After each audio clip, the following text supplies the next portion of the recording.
सभापति महोदय, मैं रक्षा मंत्रालय की मांगों के का समर्थन करने के लिए खड़ा हुआ हूँ। वर्तमान घटनाओं से पता चलता है कि संसार का हर देश अपनी सुरक्षा के बारे में चिंतित है और उसके लिए हर प्रयत्न कर रहा है।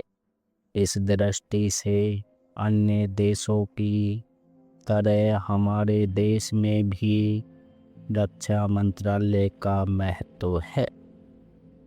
मुझे इस बात की खुशी है कि जहां अन्य मंत्रालयों की उनके पिछले साल के कामों के बारे में काफ़ी आलोचना हुई है, वहाँ इस मंत्रालय की कम आलोचना हुई है।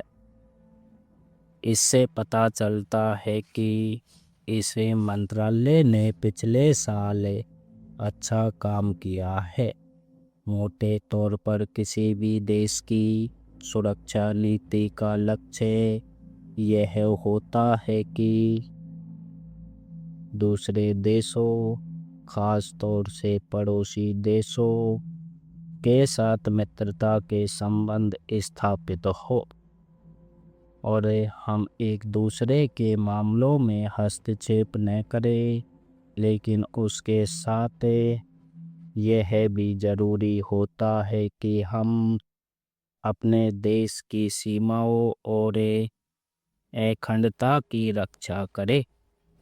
इसलिए हमारे देश का यह कर्तव्य हो जाता है कि हम अपने पड़ोसियों के कार्यों पर पूरी नज़र रखें, क्योंकि आज तक हमारे देश पर जो संकट आए वे हमारे पड़ोसियों से आए हैं।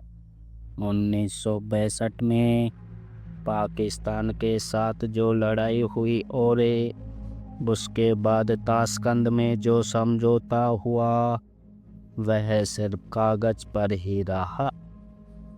पाकिस्तान ने उस पर कोई अमल नहीं किया। इस दृष्टि से बहुत ज़रूरी है कि हम अपने देश की सुरक्षा की हर तरह से व्यवस्था करें।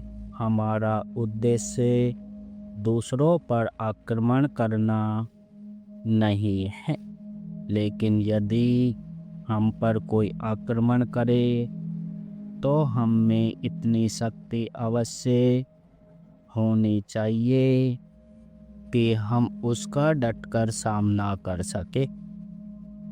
आप जानते हैं कि पिछले दिनों पाकिस्तान को अमेरिका और चीन से काफ़ी मदद मिली है। रक्षा मंत्रालय की रिपोर्ट में भी कहा गया है कि पिछले साल अमेरिका ने पाकिस्तान को 1500 करोड़ रुपए की फौजी सहायता दी है। आज जहां हम फौजी सामान के लिए अपने कारखानों की मदद से अपनी शक्ति बढ़ाने का प्रयत्न कर रहे हैं, वहां पाकिस्तान संसार के देशों से फौजी सामान खरीद रहा है। अपनी नीति के कारण वह सब देशों से लाभ उठा रहा है।